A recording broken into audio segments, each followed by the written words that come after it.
Assalamualaikum warahmatullahi wabarakatuh. Apa kabar anak-anakku semuanya yang berada di rumah?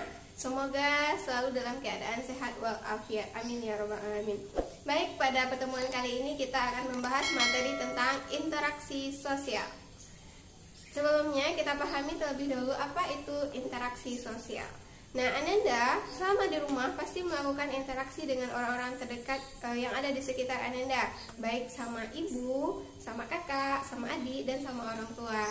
Dan juga pasti melakukan hubungan atau berinteraksi dengan teman-teman di daerah lain yang mereka juga sedang di rumah saja.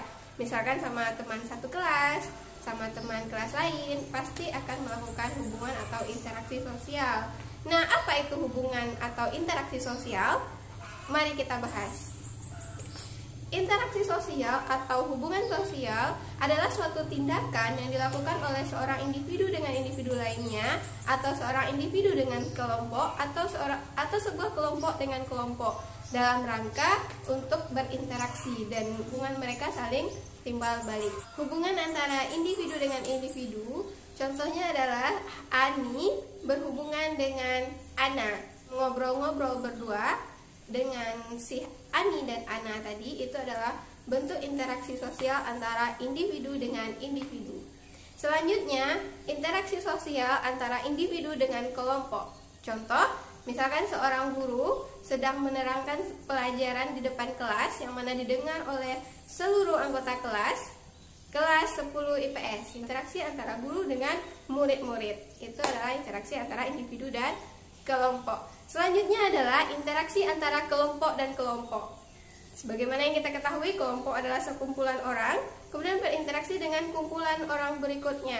Contoh, kumpulan anak kelas 10 IPS berkompetisi debat dengan kelas 10 IPA 1. Misalkan seperti itu. Nah, itu adalah hubungan atau interaksi sosial antara kelompok dengan kelompok. Selanjutnya adalah, apa sih ciri-ciri interaksi sosial itu? Nah, berikut ciri-cirinya. Yang pertama, interaksi sosial atau hubungan sosial pasti dilakukan oleh dua orang atau lebih.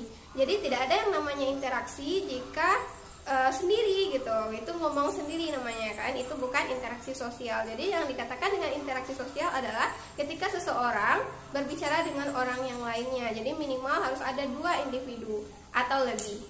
Kalau seandainya kelompok dengan kelompok, itu bisa jadi ada 10 individu yang terkumpul di dalamnya. Misalnya regu A 5 orang, regu B 5 orang, mereka saling bertanding. Nah, itu dikatakan sebagai hubungan atau interaksi sosial yang dilakoni oleh kelompok dengan kelompok.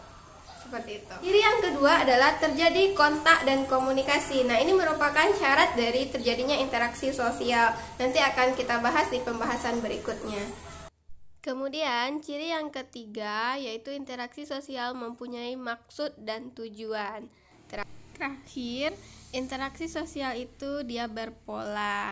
Nah, demikian dulu pembahasan kita kali ini. Jika Ananda dan semuanya merasa video ini bermanfaat, silahkan di-share. Terima kasih. Wassalamualaikum warahmatullahi wabarakatuh.